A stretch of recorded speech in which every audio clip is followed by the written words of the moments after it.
المرسلين وعلى آله وأصحابه أجمعين ومن تبعهم بإحسان إلى يوم الدين. أعوذ بالله من الشيطان الرجيم. بسم الله الرحمن الرحيم. وابتغوا من فضل الله. حضرات گرامی، دو چیزیں ہیں، ایک ہے فکر معاد اور ایک ہے فکر معاش. فکر معاد کا مطلب آخرت کا عقیدہ، ہمیں ہر چیز کا جواب دہ ہونا ہے، اللہ کی شریعت کے مطابق عمل کر کے اللہ کے سامنے پیش ہونا ہے، اور ہر انسان کو جو ہے وہاں کے حساب و کتاب سے گزرنا پڑے گا. دوبارہ ہم زندہ کی جائیں گے. جو آخرت کا پورا تصور ہے، اس کا عقیدہ، اس کی فکر اور اس کی تیاری، یہ مستقل ایک اہم موضوع ہے.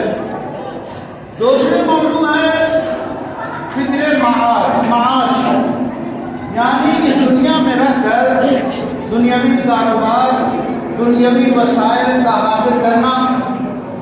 یہ دونوں چیزیں ضروری ہیں، چونکہ عبادت ہو یا اس دنیا میں زندگی ہو، یہ موقوف ہے غذا پر، خوراک پہ، روٹی کپڑے مکان پہ.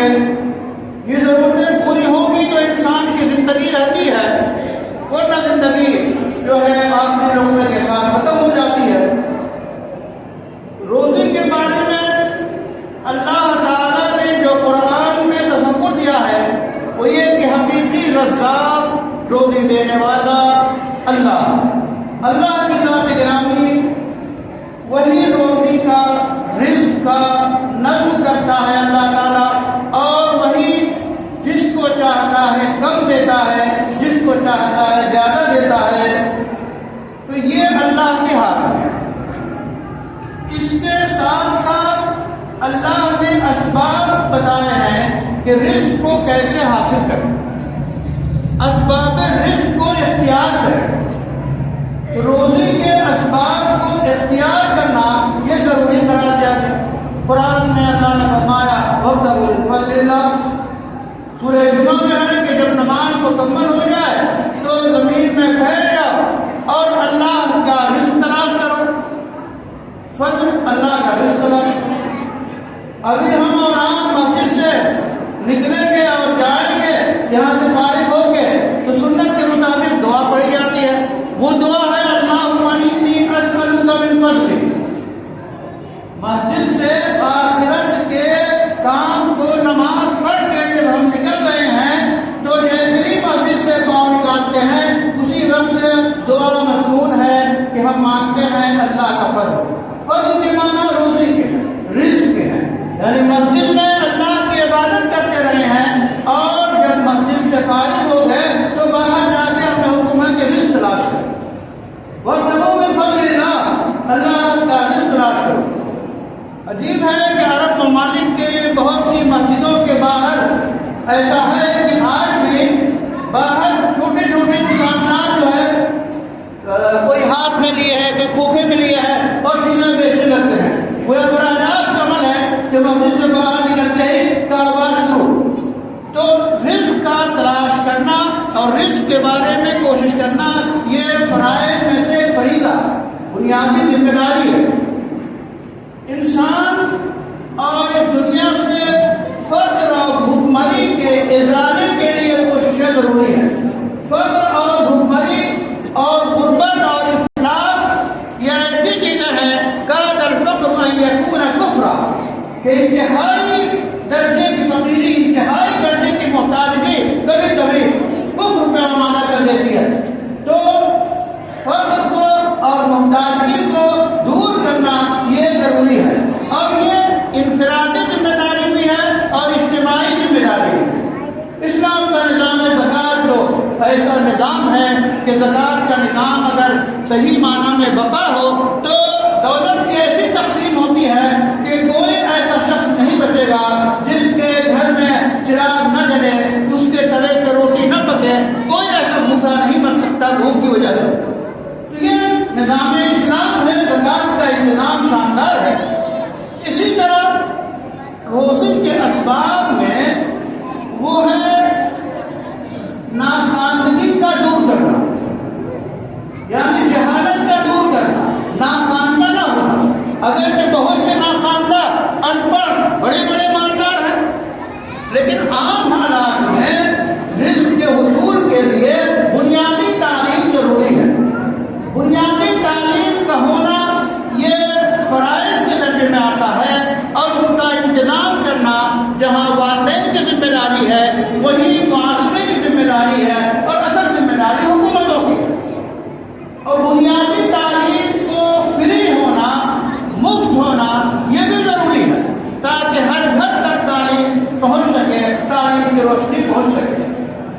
تعلیم کا جو اس وقت نظام ہے وہ آپ جانتے ہیں کہ شخصی نظام، پرائیویٹ نظام کس قدر مہنگا ہو گیا ہے کہ ایک عام انسان کے بس سے باہر ہے۔ عام تعلیم کے لیے جو عام تعلیم جو جنرل ایجوکیشن کہلاتا ہے، اس کے حاصل کرنے کے لیے اگر پرائیویٹ اسکولوں میں جائیں تو جو فیس ہے، جو اس کے مطالبات ہیں، ہزاروں اور لاکھوں میں پہنچ جاتے ہیں۔ اعلیٰ تعلیم کے لیے تو آپ جانتے ہیں کہ کروڑوں کا مسئلہ ہے۔ تو یہ تعلیم کا جو مسئلہ ہے، اس بنیادی تعلیم حکومت کی ذمہ داری ہے۔ حکومت کہیں بھی ہو، کیسے بھی ہو، اس کی ذمہ داری ہے کہ جو ہے ہر بچے اور بچی کی تعلیم کا انتظام کرے اور فری میں انتظام کرے، تاکہ تعلیم یافتہ افراد ہوں، تعلیم یافتہ شہری ہوں تو شہر کی ترقی اور ملک کی ترقی میں وہ بنیادی کردار ادا کر سکتے ہیں۔ اب جہاں جیسا انتظام ہے اسی حساب سے تعلیم کا نظم بہرحال کرنا ہے کہ جس پیمانے پہ ہو سکے گھر گھر تعلیم پہنچے۔ تو فقر و فاقہ اور رزق کی تلاش کے لیے بنیادی چیز جو ہے وہ تعلیم۔ تعلیم کے ساتھ ساتھ پھر کاروبار مختلف طریقے ہیں۔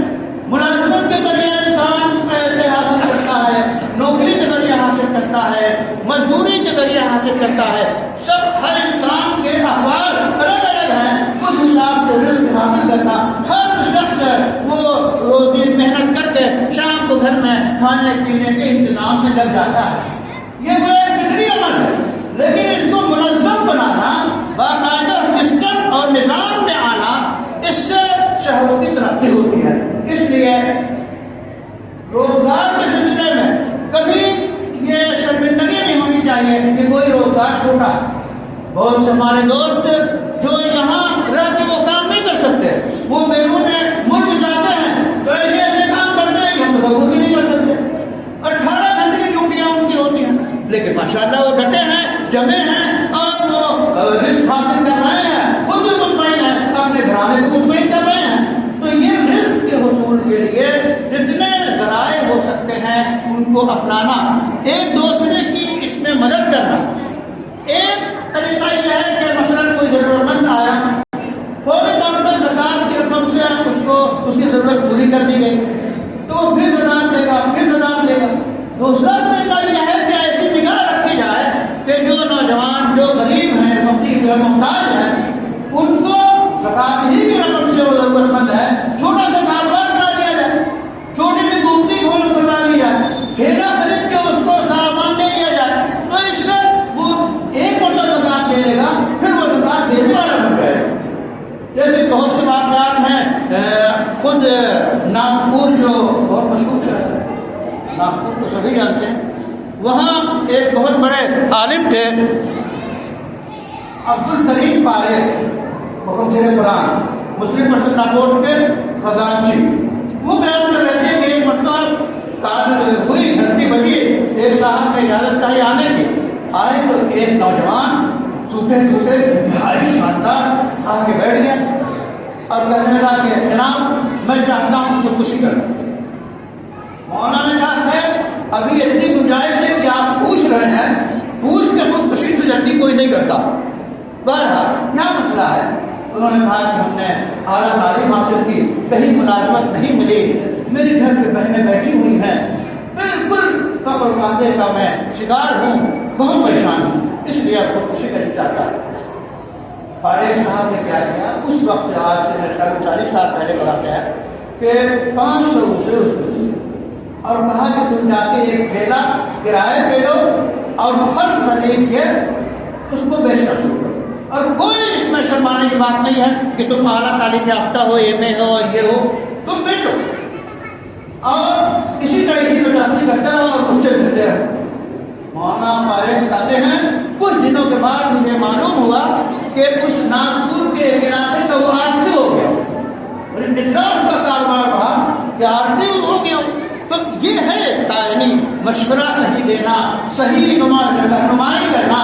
تو خاص طور پہ رزق کے حصول کے لیے اور فقر و فاقے کے ازالے کے لیے، غربت و افلاس کے خاتمے کے لیے ضروری ہے کہ اجتماعی نظم کیا جائے، انفرادی نظم کیا جائے اور کوئی بیکار نہ بیٹھے. بیکار بیٹھنے سے انسان کی صحت خراب ہوتی ہے اور وہ بیکار کرنا اچھی بات نہیں ہے. تو نوجوانوں کو کوشش کرنی چاہیے کہ وہ زیادہ سے زیادہ اللہ پر یقین رکھتے ہوئے رزق اور روزی حاصل کریں، کاروبار بڑھائیں تاکہ وہ معاشی اور مالی اعتبار سے مضبوط ہو، وہ معاشرے کے مضبوط فرد بنے، دوسروں کی مدد کر سکے. اس واسطے یہ ضروری ہے. ایک فکر معاش بھی ضروری ہے اور فکر معاش کے بغیر فکر آخرت کیا کریں گے؟ ہم کھڑے ہیں، پیٹ میں کچھ ہے تبھی کھڑے ہیں، خدا نہ خواستہ کھانا پینا نہ ملے تو کھڑا ہونا مشکل، نماز مشکل. اس واسطے نماز کی تیاری کے لیے، عبادات کی تیاری کے لیے، اسلام کے عمل کی تیاری کے لیے رزق کا حصول ضروری ہے. اور اس پیمانے میں رزق حاصل کر سکے کہ آپ خود کھا کر دسیوں کو کھلا سکیں، وہ صلاحیت پیدا کریں تاکہ معاشرے میں فقر و فاقہ نہ ہو. اللہ سے دعا ہے کہ خیر کی توفیق عطا فرمائے اور شر سے ہماری حفاظت فرمائے. دعا دعوانا الحمدللہ.